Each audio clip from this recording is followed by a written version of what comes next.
Hello class, how are you doing?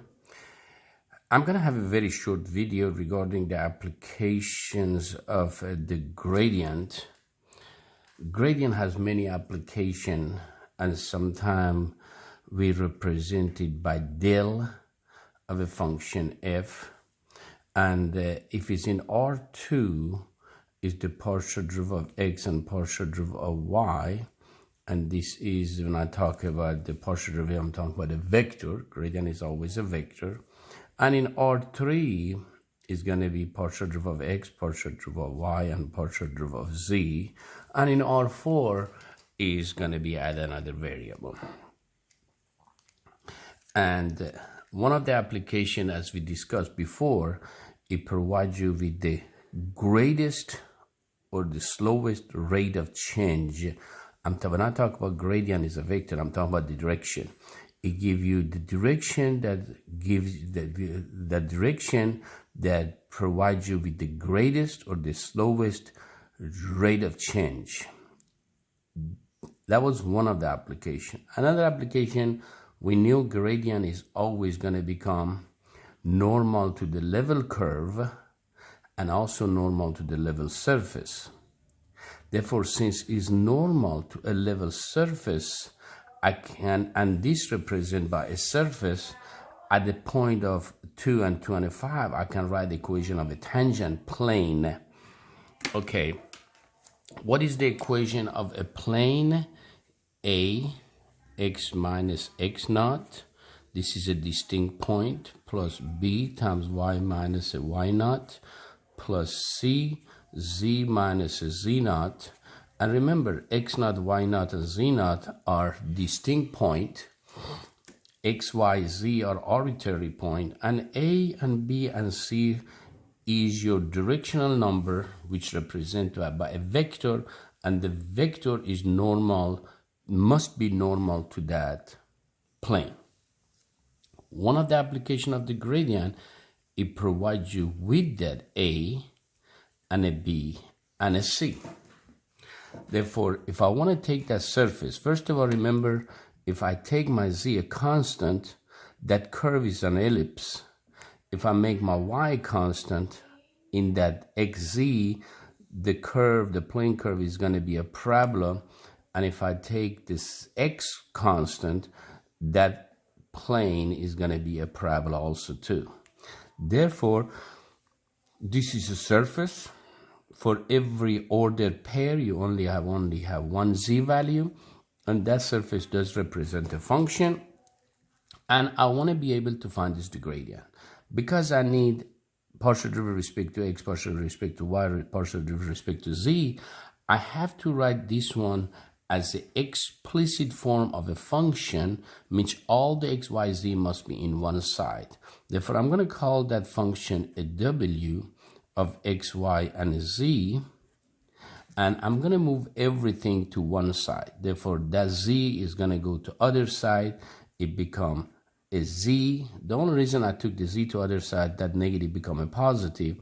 Then, or you can bring the 15 to this side and make the other side w. Remember, but I like to have that partial derivative with respect to z a positive number, because sometimes I like to solve for z at the end.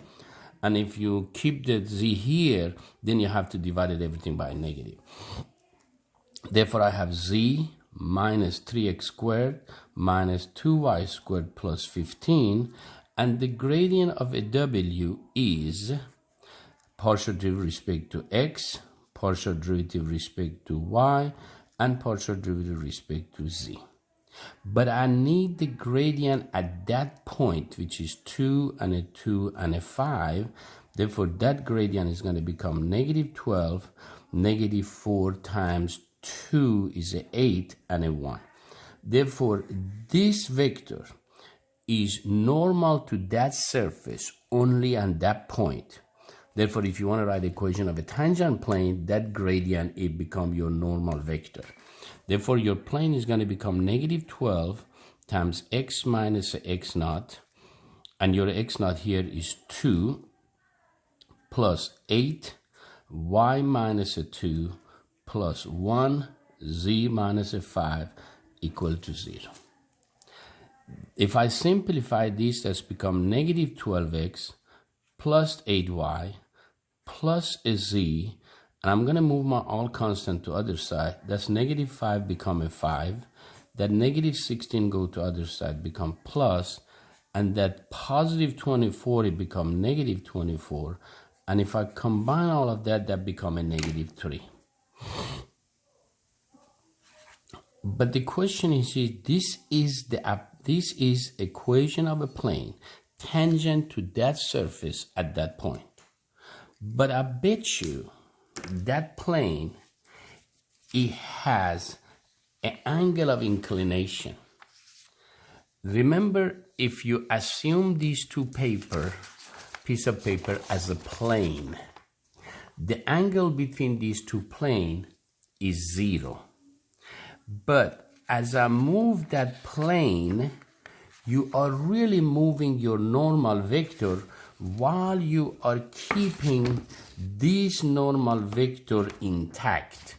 Therefore, if this is your normal vector here, and as I move that plane, you move that normal vector, while the other one stay intact. And this one, the angle between these two gradient is nothing except the angle of inclination of that plane. And remember, this one is nothing except your z-axis. Therefore, if you want to know the angle of inclination, all you have to do, find the angle between the gradient, which is normal to that plane, and a vector on the z-axis. And the best vector on the z-axis is a unit vector 0, 0, 1. Therefore, another application of the gradient, you can find the angle of inclination.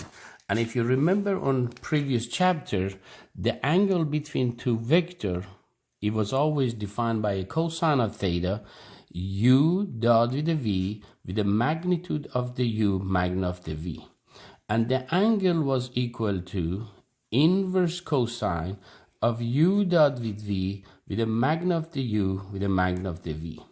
In this case, v is your z-axis, because your z-axis is always face pulling out of the paper, and that tangent plane has an angle of inclination, which you have that normal vector, and the angle between them is the angle of inclination. And remember, the maximum angle between two planes is a 90 degree, because that's the angle between two planes, 90 degree. But somebody said, what happens after that? When you tilt it, the other side is also become from 0 to 90. Therefore, the maximum angle between here and here, this value must be a positive number to make this one between 0 and 90 degree.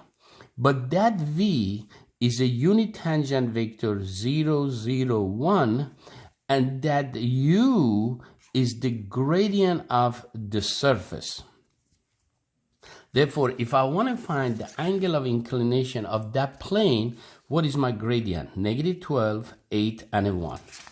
Therefore, I said negative 12, 8, and a 1, dotted with a unit vector 0, 0, 1, divided by the magnitude of the gradient. But what is the magnitude of that unit tangent vector? Is 1.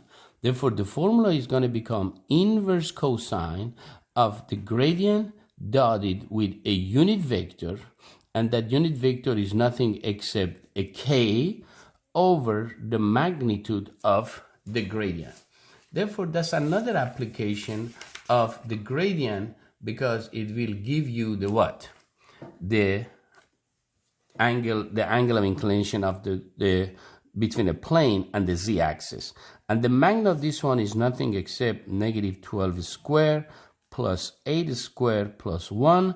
And this is inverse cosine. And make sure this is a positive number, and that's become your theta.